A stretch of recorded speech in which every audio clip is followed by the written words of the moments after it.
로마서 8장 9절입니다. 로마서 8장 9절 한 목소리로 읽겠습니다. 시작. 만일 너희 속에 하나님의 영이 거하시면 너희가 육신에 있지 아니하고 영에 있나니 누구든지 그리스도의 영이 없으면 그리스도의 사람이 아니라. 아멘.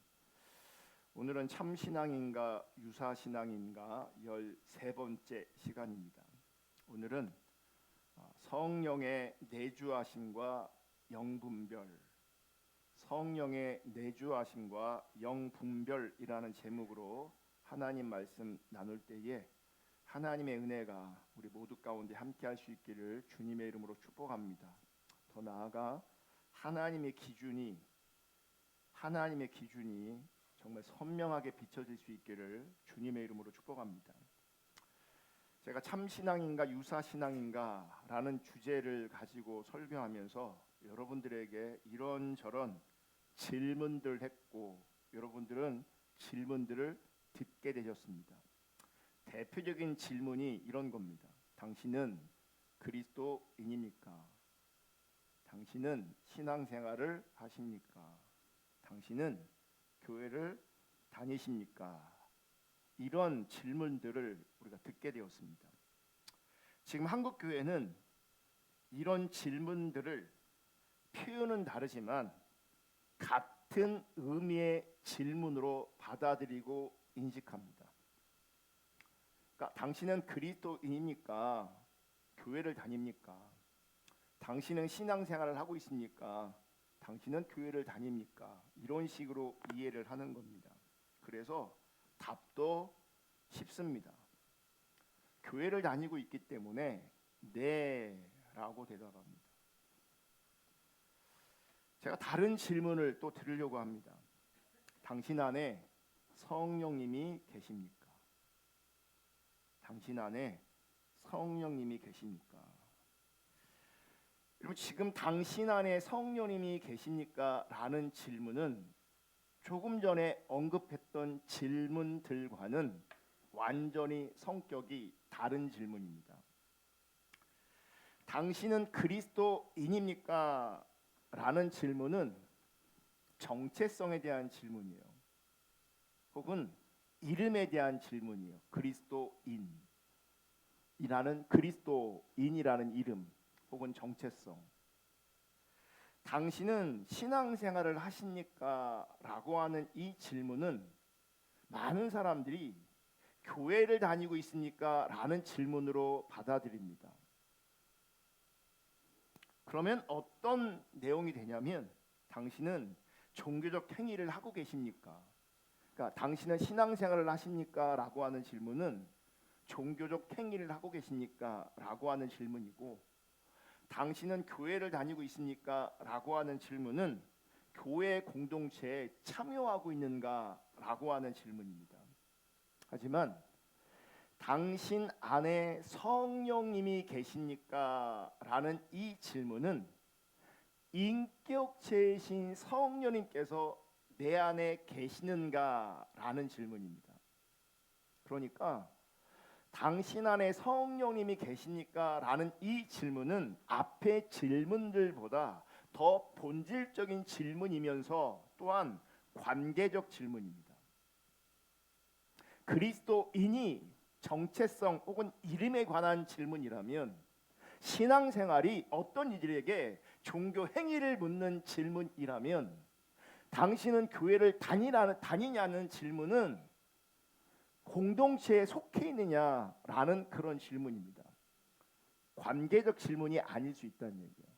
그런데 당신 안에 성령님이 계십니까? 라는 이 질문은 본질적인 질문이면서 관계적 질문입니다.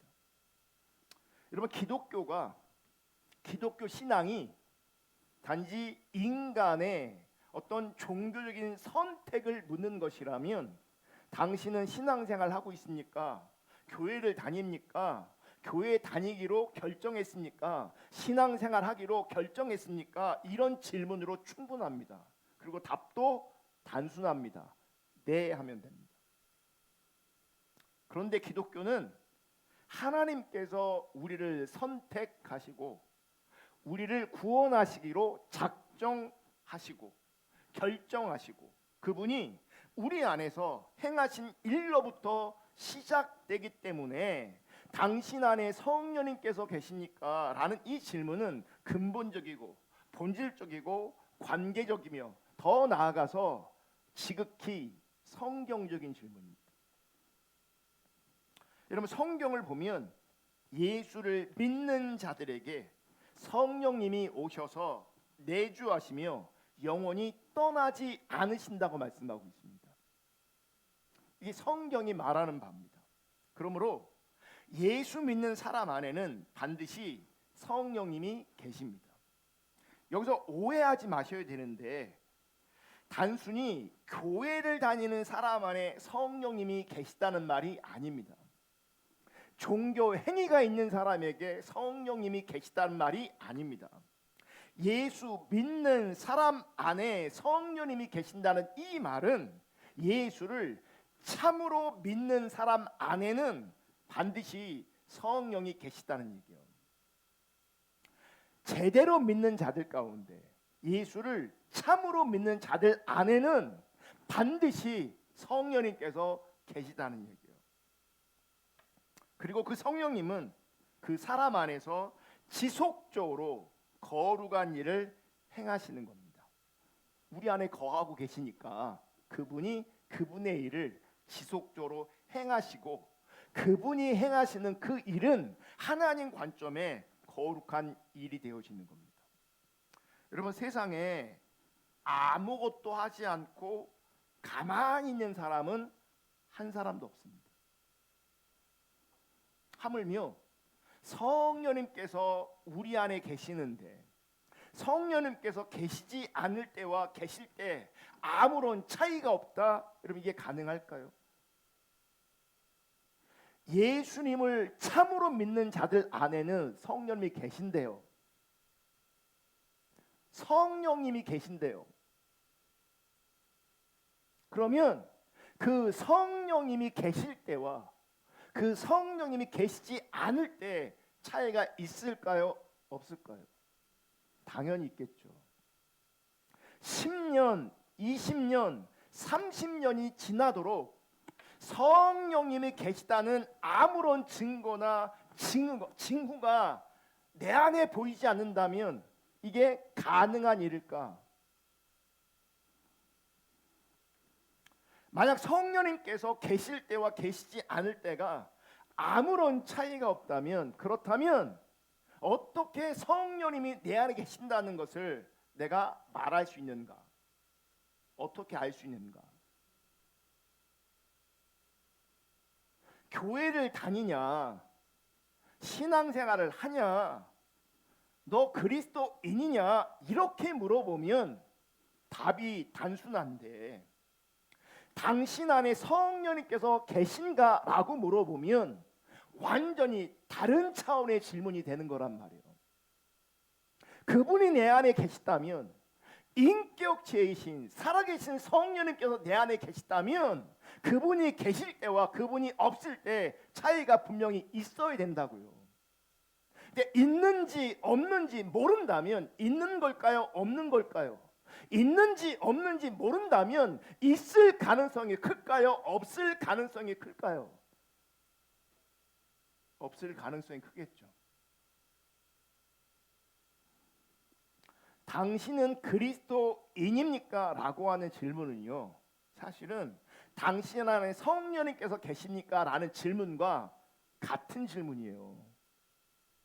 그리스도인 안에는 성령님이 계시는 거예요. 예수를 참으로 믿는 자들 안에는 성령님께서 계시는 거예요. 그러면 그분이 내 안에 계시다는 것을 알아야 돼요? 몰라야 돼요? 당연히 알아야 되겠죠. 근데 정말 많은 사람들이 그리스도인이라고 자기를 부르면서 신앙생활을 하고 있다고 답하면서 교회를 다니고 있다고 말하면서 우리의 삶과 신앙의 자리에서는 성령님께서 안 계신 것처럼 사는 사람들이 많다고요. 성령님께서 안 계시면 그리스도인도 아니고 참된 신앙생활도 아니라는 겁니다. 그래서 누군가에게 내가 그리스도인처럼 보일지 몰라도, 누군가에게 신앙생활 하는 것처럼 보일지 몰라도, 누군가에게는 교회를 다니는 것처럼 보일지 몰라도 내 안에 성령님이 안 계시면, 그분이 내 안에서 거룩한 일을 행하지 않으시면 그분은 참된 그리스도인이 아닐 뿐더러 그분은 신앙생활하고 있는 게 아닌 겁니다. 지난주에 신앙이라는 단어를 살펴봤잖아요. 신앙이 뭡니까? 하나님을 신뢰하고 하나님을 우러보는, 하나님을 경외하는 겁니다. 그게 신앙입니다. 단순히 종교 행위를 하고 교회를 다니는 게 신앙생활이 아닙니다. 그분을 신뢰하고 그분을 경외하는 거라고요. 주님을 신뢰하고 주님을 경외하는 것은 성령님께서 우리 안에 계실 때만 가능합니다. 성령님이 안 계시면 그분을 신뢰하는 것, 그분을 경외하는 것 가능하지 않습니다.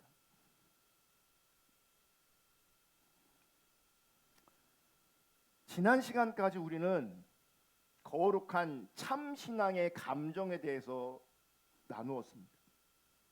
대표적인 거룩한 참신앙의 감정은 하나님 사랑하는 겁니다. 저 PPT 좀 이따 띄워주세요.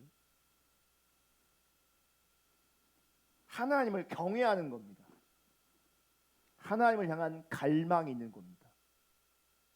하나님 사랑하는 거, 하나님 경외하는 거, 하나님을 갈망하는 것, 이게 대표적인 거룩한 참신앙의 감정입니다. 거룩한 참신앙의 감정은 진짜 하나님을 믿는 사람 안에서 신앙이 어떤 방식으로 나타나는지를 보여주는 아주 중요한 개념입니다. 여러분, 우리 안에 거룩한 참신앙의 감정이 있다는 것은 우리 안에서 거룩한 참신앙의 감정을 만들어내시는 분이 계시다는 것을 의미하는 겁니다. 왜냐하면 사람은 스스로 자기 안에서 거룩한 참신앙의 감정을 만들어낼 수 없기 때문이에요. 거룩한 참신앙의 감정은 내가 만들어내는 게 아니고 성령님을 통해서 만들어지는 겁니다. 성령님을 통해서. 참고로 여러분, 인간적인 감정, 종교적 감수성은 얼마든지 성령님이 아니더라도 내 스스로 만들어낼 수 있습니다.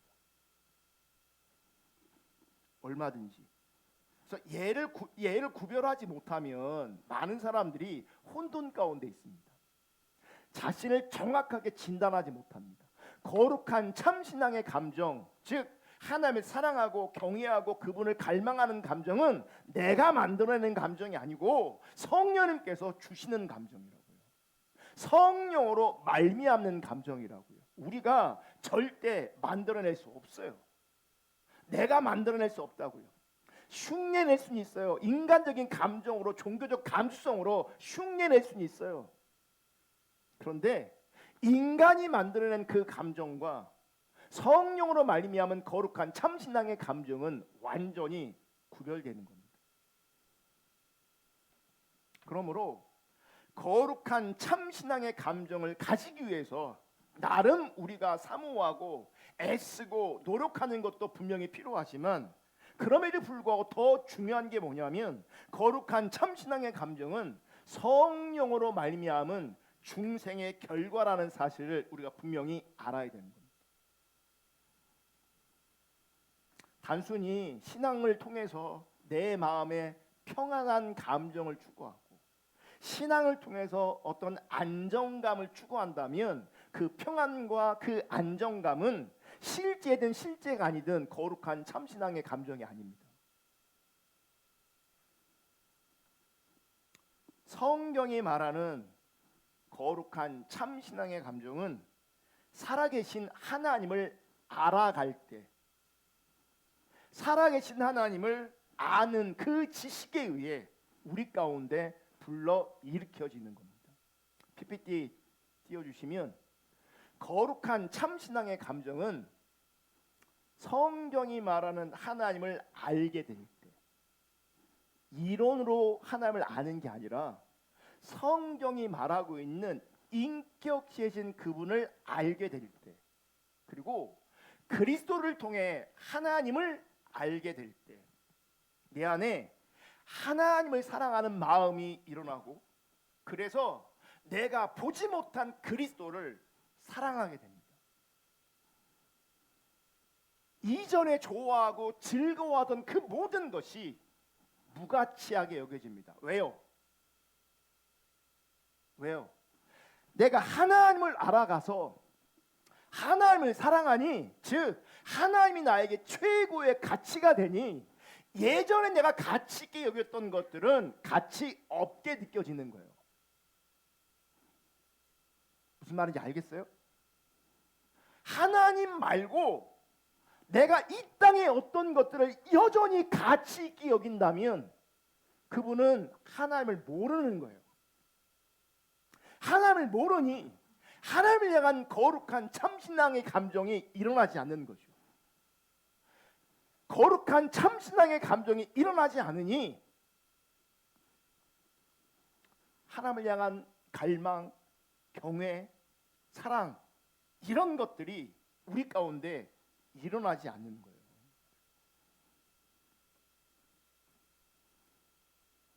하나님을 닮아 거룩해지고자 하는 욕구가 생깁니다.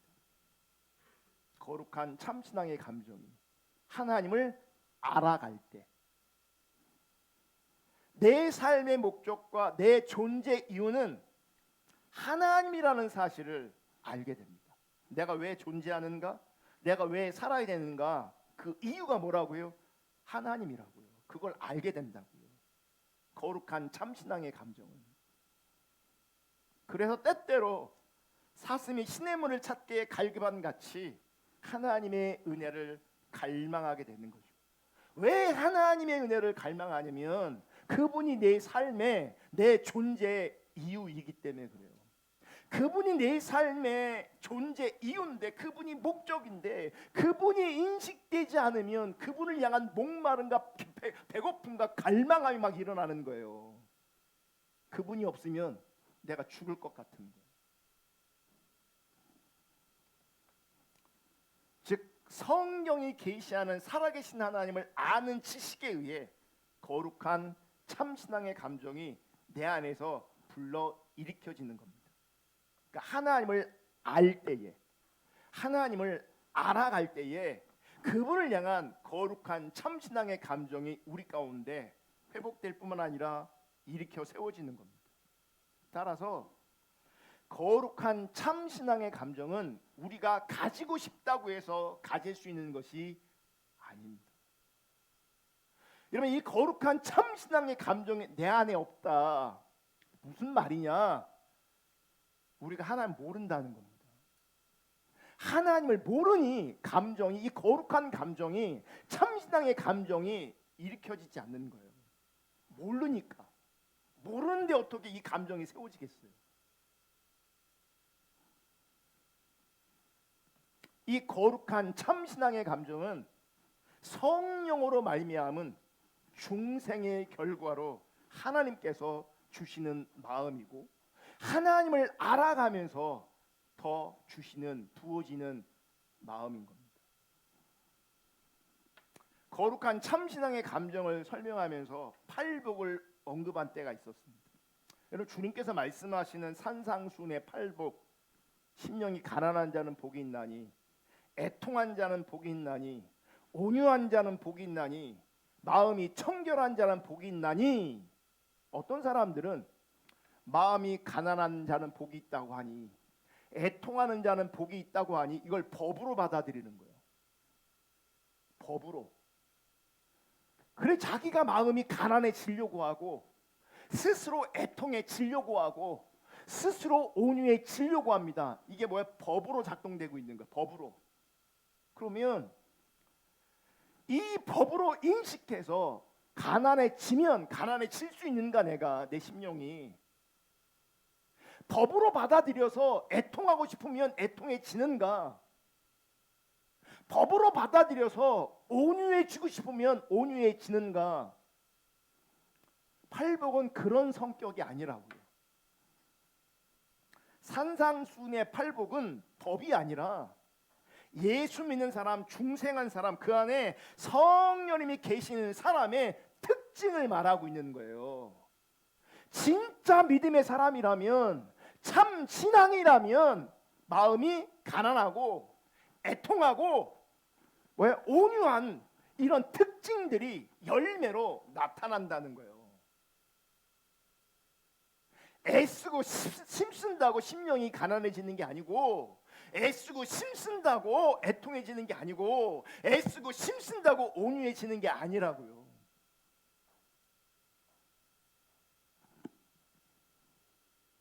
성령님이 그 안에 계시면 그 심령이 가난해집니다. 성령이 그 안에 계시면 애통해집니다. 성령이 그 안에 계시면 온유해지고 마음이 청결해집니다. 그러니까 성령이 일하신, 성령이 거하신 열매인 거죠. 그래서 하나님을 갈망하며 하나님의 은혜를 구하며 하나님을 바라보는 겁니다. 그러므로 누군가에게 이런 거룩한 참신앙의 감정이 있다는 것은 성령님께서 그 안에 거하신다는 근거, 증표, 증거가 되는 겁니다. 이 거룩한 참신앙의 감정이, 심령의 가난함이, 애통함이, 온유함이, 마음의 청결함이, 이 사람 안에 성령님께서 계시구나. 근거가 되고 증거가 되고 증표가 되는 거라고요. 문제는 성령님께서 내주하신다는 이 부분에 대해서 오늘날 교회가 심각한 혼란을 겪고 있다는 거예요. 신뢰할 수 없는 증거를 붙잡고 자신이 예수를 믿고 있다 주장하는 사람들이, 그렇게 여기는 사람들이 많다는 거예요. 또한 불확실한 증거를 가지고 자기 안에 성령이 계시다라고 여기는 사람도 많다는 거예요. 성경이 분명하게 말씀하고 가르치는 원리는 사라지고 그 결과로 말미암아 빚어지는 혼란이 만만치 않다는 거예요. 그래서 우리 가운데 뭐가 필요하냐면 영분별이 필요한 겁니다. 분별이. 여러분, 성령님을 생각할 때 혹은 성령님을 떠올릴 때 자연스럽게 무엇이 먼저 생각납니까? 어떤 사람들은요, 특별히 우리나라 사람들은 성령하면 은사를 먼저 떠올립니다. 은사, 방언 같은 은사, 병 고치는 이적, 눈에 보이는 어떤 영적인 현상들, 이런 것들을 성령과 연결되어져서 생각합니다. 어떤 사람은 자신이 기도를 많이 한 영적인 사람이라는 것을 어필하려고 이 거친 목소리, 허스키한 목소리를 내는 사람들이 있어요.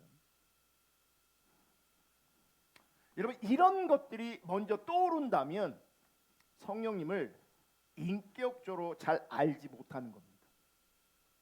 그러니까 성령님을 얘기했는데 은사, 방언, 병고침, 어떤 영적인 현상, 이런 것들이 떠오른다면 그분은 지금 성령님을 잘 모르는 거라고요. 실제로 우리 시대엔 이런 오해가 너무나 많기 때문에 이런 오해에 편승해서 자기가 굉장히 영적인 사람으로 어필하는 사람들이 있습니다. 그러니까 자신에게 은사가 있다는 것을, 자신은 영적인 사람이라는 것을 은연중에 드러냅니다. 그러면 자기 안에 성령이 있다고 드러내는 거예요. 자기 안에 성령이 있어서 은사가 나타나고 자기에게 성령이 있어서 자기는 영적이라는 거예요.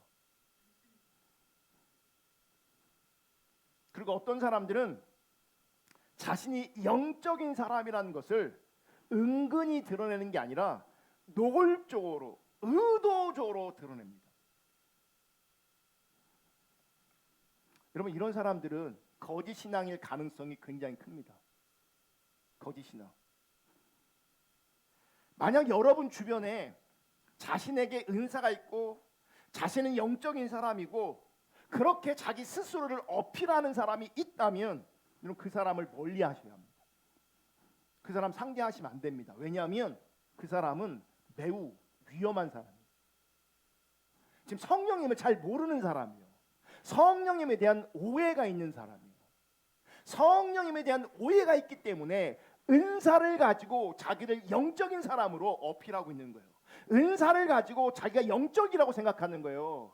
그 영적인 것을 자기가 성숙하다고 생각하는 거예요. 여러분 설령 은사와 어떤 현상들이 성령님께서 주실 수 있습니다. 성령님으로 말미암아 방언할 수 있고 치유도 나타날 수 있고 성령님으로 말미암아 이런저런 현상들도 나타날 수 있습니다. 문제는 마귀도 그런 비슷한 일들을 얼마든지 행할 수 있습니다. 그럼 어떻게 분별할 거예요? 어떤 게 성령님께서 허락하신 방언이고 어떤 게 마귀의 귀신의 방언입니까? 이거 어떻게 구별할 겁니까? 여러분들은 어떻게 구별하십니까?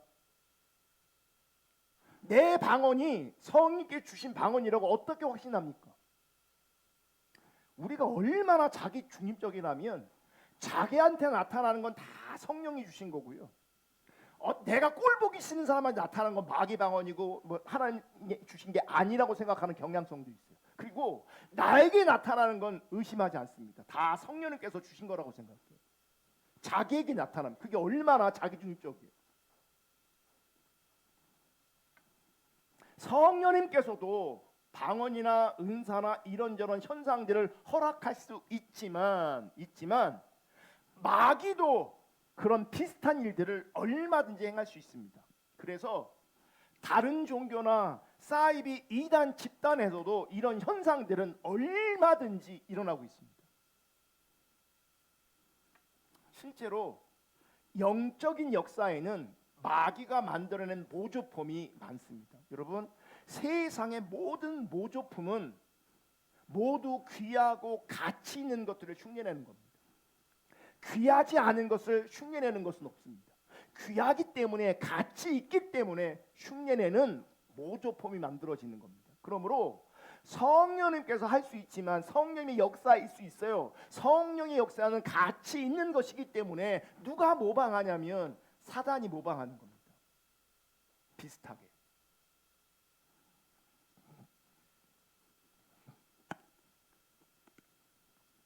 그러므로 우리 안에 성령님께서 계신 증거를 판단할 때 내가 성령님이 계시다라고 하는 어떤 증거가 실제 성령으로부터 주어질 수도 있지만 반대로 사단을 통해 얼마든지 우리 가운데 주어질 수 있다는 걸 기억하셔야 돼요.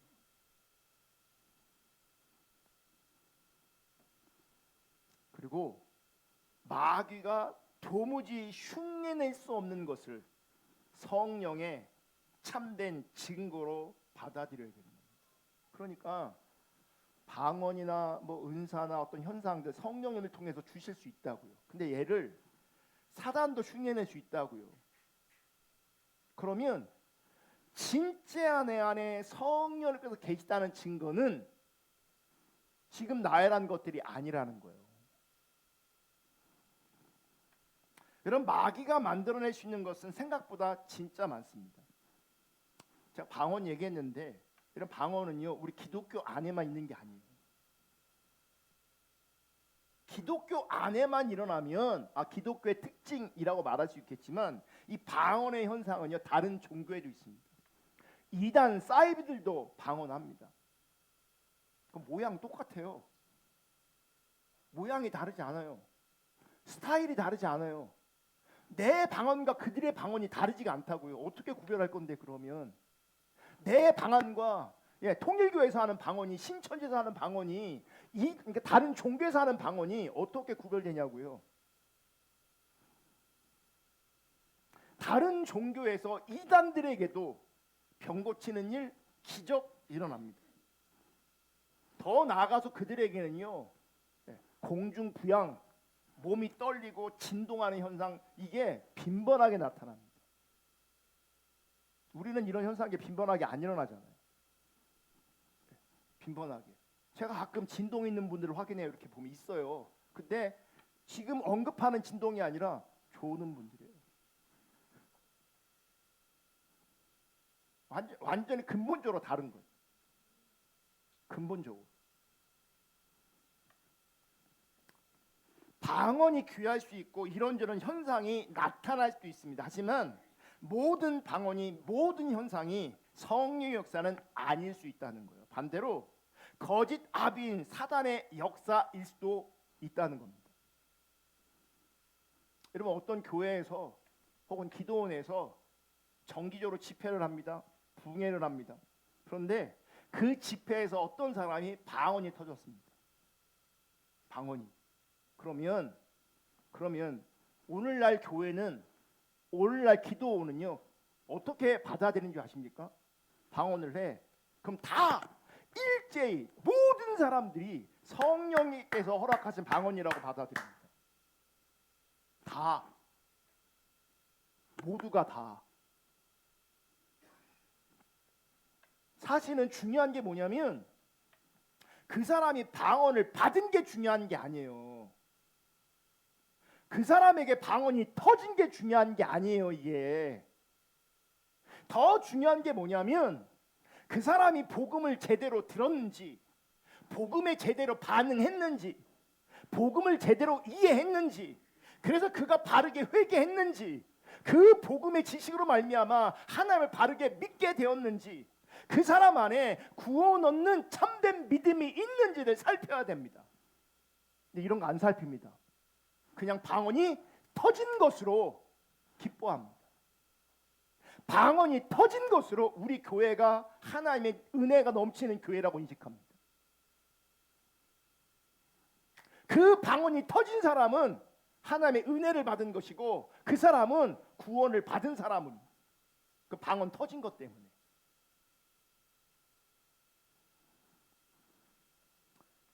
그래서 이런 놀라운 방언이 터지고 어떤 그에게 어떤 영적인 현상이 나타나면 당연히 그 사람 구원받은 것이고, 그분 안에 어떤 일이 벌어졌는가, 어떤 일이 일어났는가 강단에 세워서 간증을 시킵니다.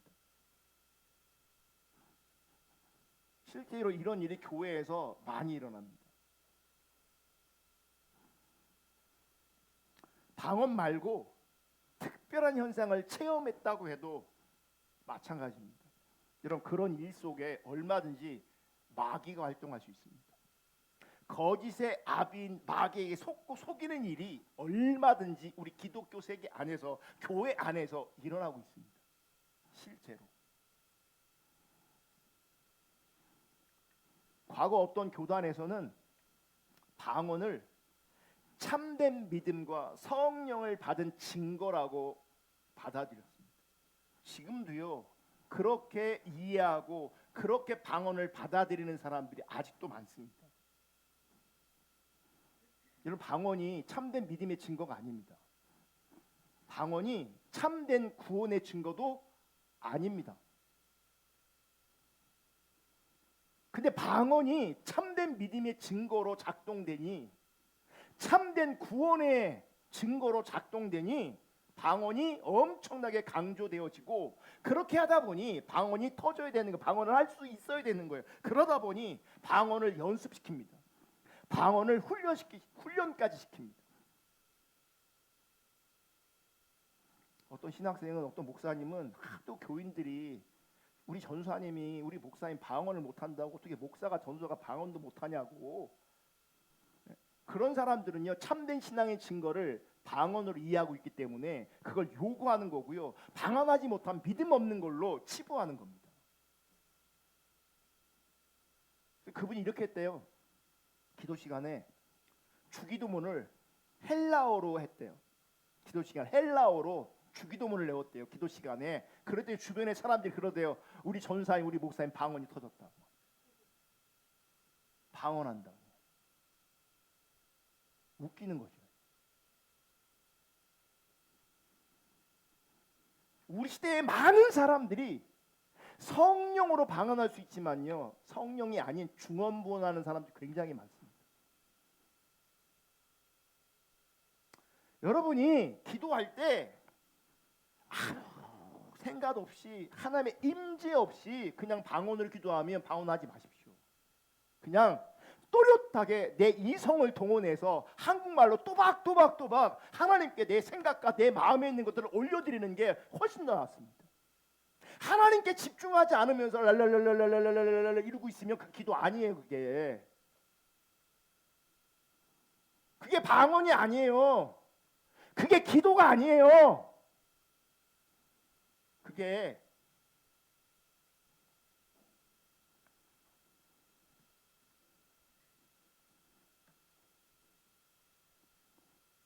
방언 받고 싶은 분이 혹 있으면 제가 방언 터뜨려 줄 수 있어요.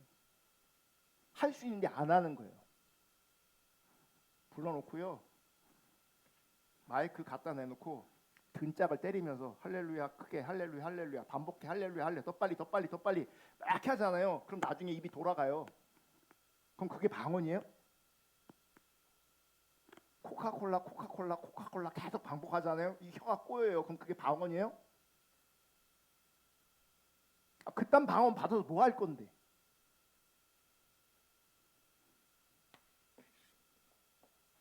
그런 방언으로 기도한다고 내 신앙이 성숙하고 성장하는 거 절대 아닙니다.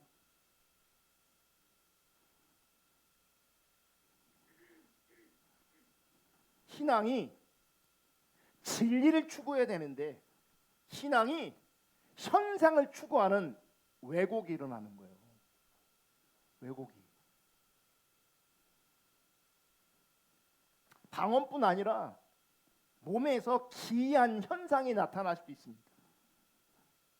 어떤 데는요, 들어 누워서 막 웃어요. 그런 거 못 봤죠? 막 웃어요. 그냥 깔깔깔깔 대고 배꼽을 잡고 막 웃어요. 30분이고 1시간이고 깔깔깔깔깔 대고 막 웃어요. 어떤 사람은 진동이 있기도 하고 어떤 사람은 쓰러지기도 하고 이런저런 현상들이 나와요. 근데 그런 것들도 성령의 증거로 단정하면 굉장히 위험합니다. 왠지 아세요? 지금 제가 말한 현상들, 이런 현상들은 다른 종교에도 이단들에게도 얼마든지 지금도 나타나고 있다고요.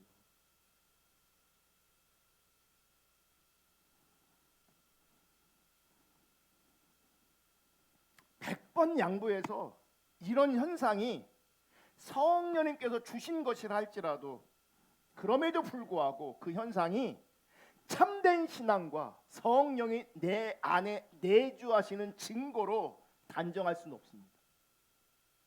하나님께서 성령을 통해 그런 일들을 우리 가운데 허락하실 수 있지만 그것을 가지고 참된 신앙이고 그것을 가지고 내 안에 성령이 내주하신다 이렇게 단정할 수 없다고요. 왜냐하면 성령의 내주하심은 구원의 문제입니다. 성령님께서는 이 구원의 은혜와 무관하게 소위 일반적인 은혜를 통해서 어떤 사람들에게 특별한 현상이 일어나도록 하실 수 있기 때문에 그래요. 그래서 여러분 성령의 역사를 이해하되 두 가지를 아셔야 돼요. 첫째는 성령의 역사는 일반적인 역사일 수 있고 또 성령의 역사는 구원과 관계되는 은혜의 역사일 수 있어요. 지금 말한 구원과 관계되는 은혜의 역사라고 말했는데 여기서 말하는 구원은 과거형, 현재형, 미래형 구원을 포함한 걸 말하는 거예요. 그러니까 성령님은 우리 안에서 무엇을 이루어가고 있는 거예요? 과거형 구원을, 현재형 구원을, 미래형 구원을 이루어 가시는 일을 하시는 거예요. 그게 성령님의 일이시에요. 그게 그래서 구원과 관계되는 은혜로운 역사라고 말하는 것이고 일반적인 역사는 그냥 은사적 역사 이런 게 그냥 일반적인 역사라고요. 그래서 성령과 관련한 진짜 은혜스러운 역사는 항상 구원과 성화와 깊은 관련이 있는 거예요. 구원과 성화. 이게 진짜 성령의 역사예요. 그러니까 구원과 상관없는, 성화와 상관없는 방언이나 은사나 어떤 현상들은요 그냥 일반적인 역사예요. 그게 100번 양보해서 성령의 역사로 인정하더라도 그런 성령의 역사는, 방언이나 현상이나 이런 것들은 내 구원과 내 성화에 아무런 영향도 끼치지 못합니다. 아무런. 1시간 웃고 일어났는데 그분이 거룩한 삶을 사냐? 안 산다니까요. 1시간 통곡했는데 그 사람이 거룩한 삶을 사냐? 안 살 수 있다고요. 진짜 성령의 역사는 우리의 구원과 우리의 성화와 연결되어 있는 거예요. 아멘. 그래서 구원받은 사람은 아닌데 그 사람이 방언도 할 수 있고 예언도 할 수 있고, 그 사람이 병을 고치고 귀신도 쫓아낼 수 있습니다. 심지어 그런 사람이 목사가 되어서 설교할 수도 있고, 심지어 그런 사람이 선교사가 되어서 사역도 할 수 있습니다. 하지만 그것이 구원과 성화와 무관하다면 그것은 은혜로운 성령의 역사가 아니라 그냥 일반적인 역사입니다. 일반적인. 데이비드 차라는 사람이 재작년에 우리 한국교회를 굉장히 시끄럽게 어렵게 만들었습니다. 제가 그분의 과정들, 글들, 그리고 그분에 대한 어떤 이슈를 제기한 그 모든 과정들을 제가 차곡차곡 봤습니다. 급기야는 나중에 그분이 자기의 잘못을 인정하면서 회개하는 영상도 1시간짜리인데 그걸 다 꼼꼼히 다 챙겼습니다. 제가 왜 그랬냐면 그분이 한국교회에 엄청난 영향력을 끼쳤기 때문에, 영향력을 가지고 있었기 때문에 그래요. 그분 얘기를 가만히 들어보니 정말 마음이 아픈 게, 안타까운 게, 그분이 말을 굉장히 잘합니다. 설교를 굉장히 잘합니다. 생긴 거는 좀 별론데 진짜 말 잘합니다. 설교 진짜 잘합니다. 거기다가 성령의 임재, 성령의 은사 이런 것들이 동반됩니다. 그러면요 여러분, 사람들은요 환장합니다. 거기다 헌금하고 난리도 아닙니다. 거기다가 사람들은 모이고 헌금은 모여지는데 그럼에도 불구하고 그분 안에 이 공허함, 외로움이 채워지지 않습니다. 그게 뭐 말하는 줄 아십니까? 은사가 나타나도 내가 공허하고 외롭다. 그거는 성령의 일반적인 역사지 성령의 은혜스러운 역사가 아닌 거예요. 사람들은 모이는데, 사람들은 자기를 인정하는데, 돈은 모이는데 여전히 공허해. 그때부터 한 게 뭔지 아십니까? 돈 쓰는 겁니다. 비싼 가방 사고, 비싼 옷 사고, 비싼 시계 사고, 자동차 사고. 근데 그거 해도 안 채워지는 거예요. 그거 해도. 그럼 그거 해도 안 채워지면 다음이 뭔지 아십니까? 이성입니다. 결혼한 사람인데 제가 알기로는 아이도 자녀도 넷이나 있는데, 셋인가 넷이나 있는데 바람이 났어요. 근데도 안 채워집니다. 그런 상황 가운데 있음에도 불구하고 사역은 다 하고 다녔습니다. 국내 사역, 외국 사역 다 하고 살았다고. 사치하면서 바람 피고 있으면서 사역은 사역대로 다 하고 있었어요. 여전히 마음은 공허하죠. 여전히. 이분이 외국 나가 사역하는데 강사로 왔으니 극진히 대접하는 거예요. 대접 잘 받고 자기에게 기도를 부탁하더래요. 그러니까 이분이 자기 상태를 알잖아요. 그러니까 기도해 주는 게 쉽지가 않은 거예요, 마음 안에서. 근데 간곡히 부탁을 하니 기도를 해줄 수밖에 없는 거죠. 자기는 지금 사책 가운데 있고, 자기는 지금 바람 불륜 남인데, 지금 마음에 뻥 뚫려 있는데 기도를 해달래요. 기도를 해줬대요. 그랬더니 성령님께서 예언의 말씀을 주시고 그 사람들이 은혜를 받고 막 그러더래요. 만약 이것이 100번 양보해서 성령의 역사라고 해도 그것은 구원과 성화와 전혀 관계없는 그냥 성령의 일반적인 역사인 거예요. 나를 통해 그런 은사가 나타남에도 불구하고 나는 성령과 전혀 상관없는 상태로, 성령과 전혀 상관없는 존재로 존재하고 있는 거예요.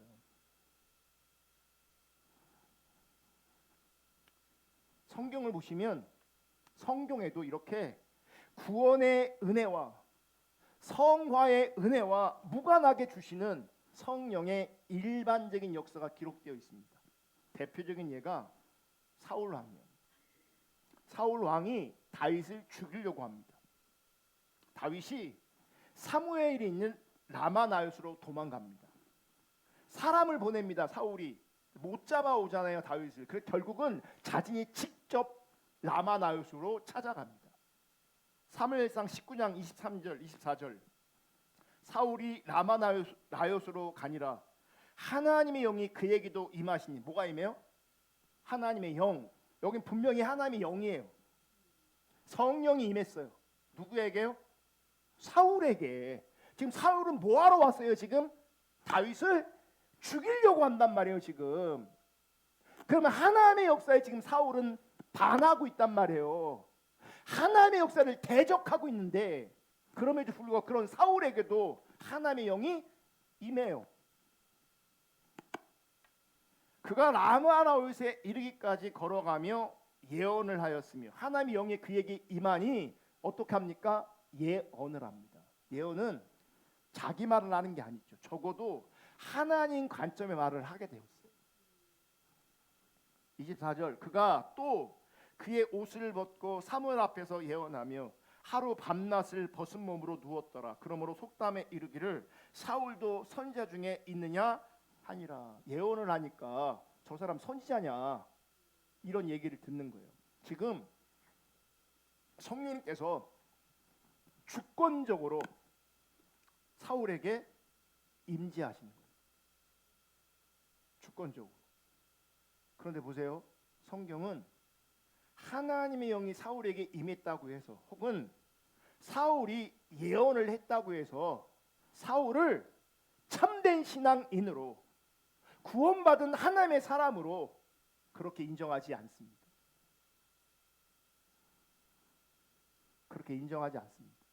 하나님의 영이 임했음에도 불구하고, 그를 통해 예언이 되었음에도 불구하고 그 사람이 참된 신앙인이 아니었다고. 여러분, 구원과 성화와 관련된 성령의 역사가 아니라면, 그냥 일반적 성령의 역사라면 그 성령의 역사는 그 순간만 의미 있지, 그 현상이 지나가면 혹은 그 현상이 끝나면 그 사람은 여전히 변하지 않는 모습으로 존재합니다. 구원과 성화와 관련되어 있지 않으면 방언이 터질 수도 있고 치유가 될 수도 있어요. 내가 예언도 할 수 있어요. 그럼에도 불구하고 그 현상이 지나가면, 그 현상이 끝나면 그 사람은 그 예전의 모습 그대로 존재합니다. 하나도 안 변합니다. 그러니까 방언이, 은사가, 어떤 현상이 그 사람을 하나도 변화시킬 수가 없습니다. 변화되지 않습니다. 하나도. 이런 것도 있습니다. 꿈에 갑자기 성경 구절이 떠오릅니다. 좋은 겁니까? 안 좋은 겁니까? 자다가 성경 구절이 떠올랐어요. 봐요. 순간적으로 불경도 아니고 코란도 아니고 세속적인 노래 가사도 아니라 갑자기 성경 말씀이 몇 장 몇 절 이렇게 떠오르기도 하고요. 성경 구절 자체가 떠오를 수도 있어요. 만약 자다가 이렇게 성경 구절이 떠오른다면 많은 사람들은 성령께서 주시는 은혜의 증거라고 생각할 수 있습니다. 하나님이 그렇게 할 수도 있죠. 하지만 그것도 의심해 봐야 합니다. 왜냐하면 마귀도 얼마든지 그렇게 할 수 있기 때문이에요. 여러분, 갑자기 성경 말씀이 떠오르든지 혹은 자는데 꿈속에서 성경 구절이 보이면, 이런 일이 나에게 일어나면 그 말씀을 찾아 읽으면서 그 안에 담긴 하나님을 알아가고, 그 안에 담긴 하나님의 뜻을 알아가고, 그 안에 담긴 하나님의 거룩하심과 우리 주 예수 그리스도의 아름다우심을 깨닫거나, 그 말씀 안에 있는 복음의 놀라운 기준을, 뜻을 깨달아 알아간다면, 그래서 그가 하나님 앞에 나아간다면, 그건 성령의 역사죠. 그건 진짜 성령의 역사입니다. 그런데 자다가 혹은 불현듯 로마서 8장 8절 그런 게 떠올랐어. 불현듯. 혹은 자다가, 그럼 찾아보겠죠? 도통 모르겠어. 도통. 그럼 어떻게 해야 됩니까? 그냥 그 현상을 가만히 올려놓고 있어요. 혹은 내려놓든지. 우리는요, 어떤 사람들은요, 꿈에 혹은 불현듯 어떤 말씀이 생각나면 나에게 그런 현상이 있음을 자랑합니다. 그 현상이 나타난 것 자체에 흥분합니다. 그래서 그 내용과 상관없이 그 현상 자체를 즐깁니다.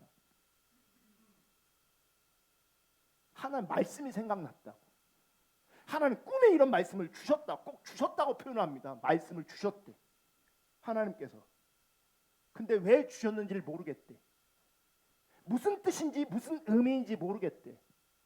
만약에 어떤 말씀이 생각났는데 그 의미와 그 의도와 그 뜻이 정확하게 내가 모르겠다라고 하면, 그럼 그냥 내려놔야 된다고요. 그런 현상이 있어도 그냥 내려놔야 된다고요. 깨달아지기까지 그냥 내버려 둬야 된다고요. 그거 그냥 내버려 두고 의미 있게 보면 안 된다. 왜냐하면 현상이 있지만 그 현상을 주신 의미와 의도를, 그 뜻을 내가 모르잖아요. 뭘 보이셨는데 모르겠다고, 무슨 뜻인지 모르겠다고, 그런 말도 할 필요가 없어요. 그런 말도, 만약 그런 말을 하게 된다면 어떻게 해야 됩니까? 어떤 현상이 있어, 뭔가 말씀을 생각나게 하셔서, 그러면 그거를 통해서 알만한 사람한테 물어봐야 되지. 도움을 받기 위해서. 그거는 가능한지 모르는데 나도 아리까리한데 내 주변에 있는 사람은 내 얘기를 듣고 아리까리 안 하겠습니까? 자기야, 내가 꿈에 하나님 이런 말씀을 주셨걸라? 근데 내가 모르겠어. 아리까리해. 도대체 모르겠어. 그럼 그 사람한테 말하면 그 사람은 아냐고요. 내가 그 사람한테 말해서 그 사람이 알만한 사람이라면 말해도 되지만, 나도 모르고 그 사람도 모르면 그 사람한테 할 얘기가 아니라고요. 그거는. 근데 왜 합니까? 왜 하냐고요. 그 생각을, 그 꿈을 왜 얘기하냐고요. 나도 모르고 그 사람도 모를 건데 왜 얘기하냐고요. 그 현상을 자랑하는 거예요. 그 현상이 있는 나를 영적인 사람으로 여기는 거예요. 뜻을 모르는데, 그 의미를 모르는데. 의미와 뜻을 모르면, 어떤 현상이 무슨 의미가 있으며 그 의미와 뜻을 모르는데 꿈에 뭘 하나님 보이신 게 무슨 의미가 있냐고요. 만에 안에 하나님이 주신 것일지라도.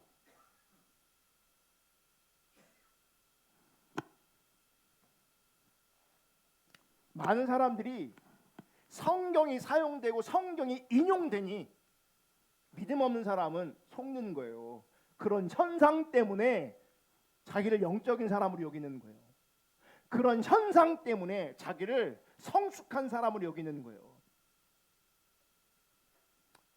그러면 이런 사람들은요, 또 뭘 추구하는지 아십니까? 그런 현상을 추구합니다. 왠지 아세요? 재밌거든. 그리고 사람들이 자기를 우러러보거든요. 현상이 없는 사람들은요, 현상이 있는 사람들을 부러워합니다.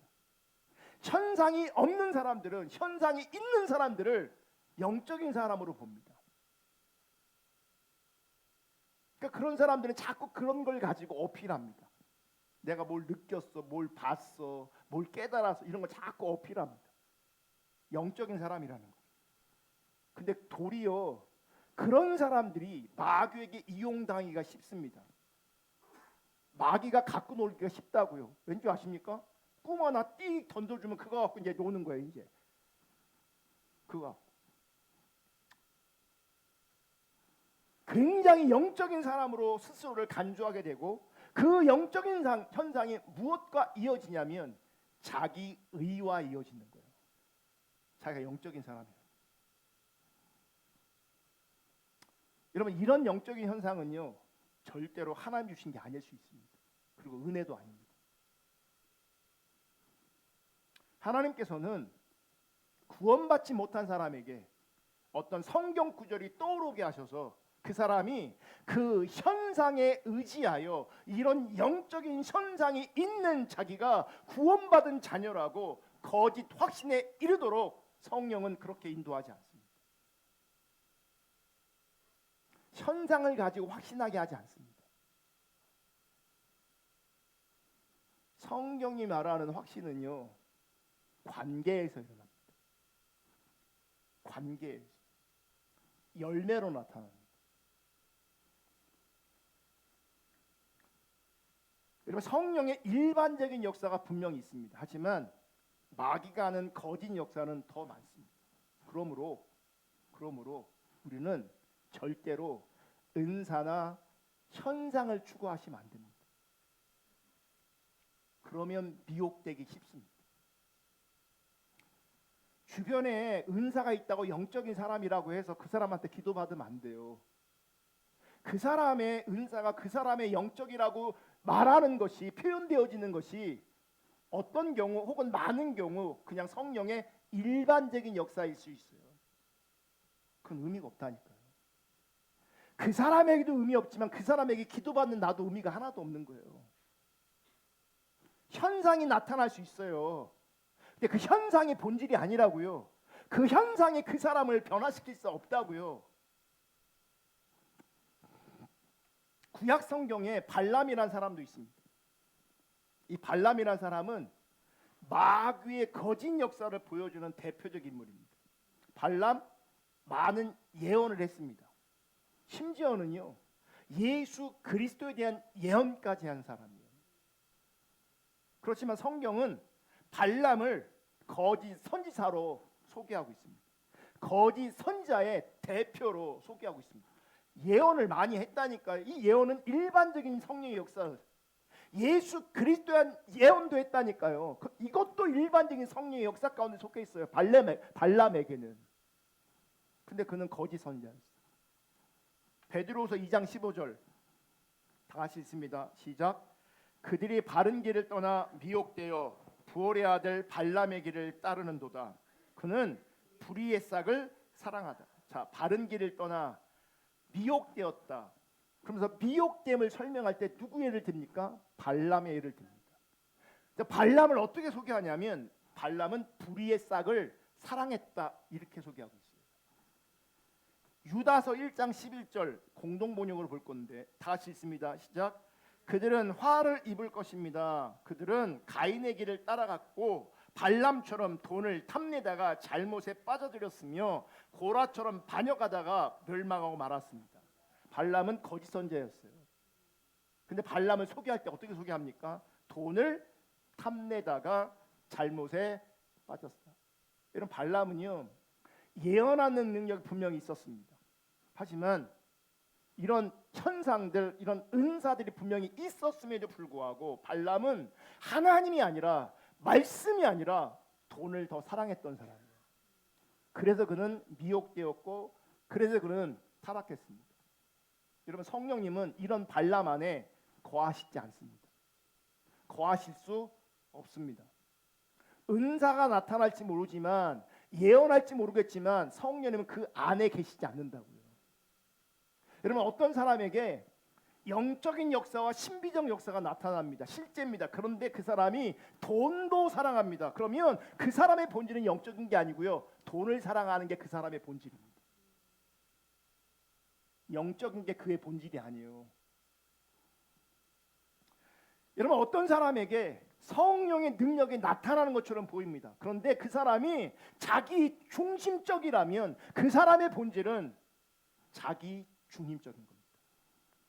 성령의 능력이 나타나는 게 그 사람의 본질이 아닙니다. 즉 영적이지 않은 거라고. 하나님이 성령님이 그 안에 거하시는 것이 아니라고. 이런 사람도 있습니다. 환상 중에 그리스도를 보았다, 천국을 보았다 이런 사람도 있습니다. 이런 것도 여러분 성령이 주신 증거다, 성령이 계신 증거다 단언하면 안 됩니다. 왜냐하면 사단도 얼마든지 이런 환상을 줄 수 있습니다. 마귀가 예수님 시험할 때도 환상을 통해서 천하 만국과 그 영광의 환상을 보여줬습니다. 하나님께서 환상을 주실 때가 있습니다.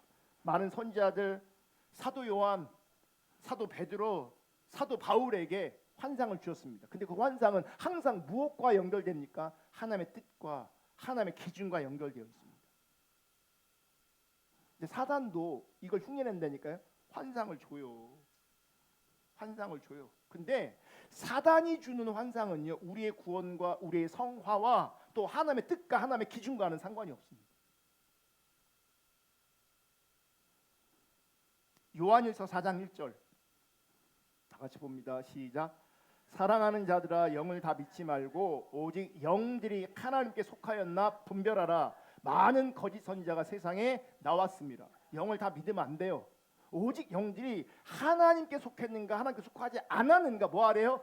분별하래요. 왜요? 세상에 많은 거짓 선지자가 있어요. 그러니까 일반적 성령의 역사가 있는데 구원에 관련된 성화와 관련된 이 성령의 역사가 없으면 뭐예요? 거짓 선지자예요. 성령이 일하셔도 그게 성령의 은사일지라도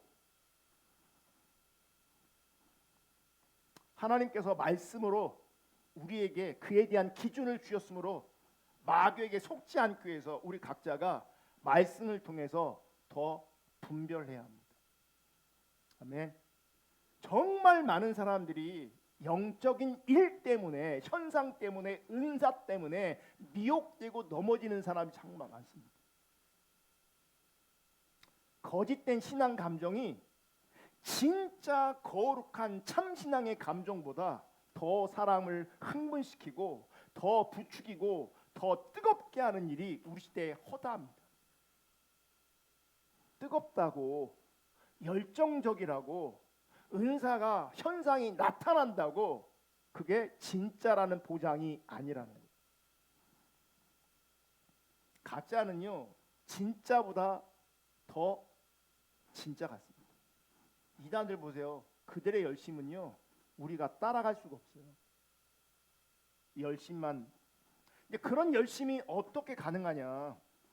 그들의 열심이 그들 안에 성령이 계시다는 증거는 아니잖아요. 그럼 누가 하는 거예요? 그럼 그거 마귀가 하는 겁니다. 마귀가 사단이 더 뜨겁게 더 확실하게 속이는 겁니다. 이런 유사신앙은 한때 과도한 열심을 보이게도 합니다. 열심히 합니다 한때. 근데 유사신앙은 결국 하나님을 떠나게 되어 있습니다. 왠지 아십니까? 처음부터 참신앙이 아니었기 때문에. 그래서 신앙은요 길게 봐야 합니다. 지금 열심히 하고 지금 잘한다고 그 사람이 진짜가 아니에요. 더 길게 봐야 돼요. 길게. 유사신앙은, 가짜신앙은 한때 정말 열심히 한다니까요. 은사도 체험하고 막 그런다고요. 그런데 안 변해요. 그리고 어느 경우는 주님을 떠나요. 주님을 떠난다고. 신앙을 잃어버린다고요.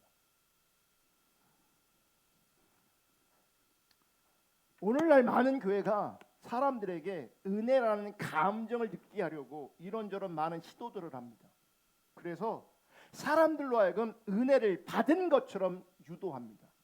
그리고 어떤 교회와 어떤 목사들은 그런 능력이 탁월합니다. 가면 막 흥분되는 거예요. 막 감동이 되는 거예요. 막 눈물이 죽죽 나는 거예요. 어떤 현상이 막 나타나는 거예요.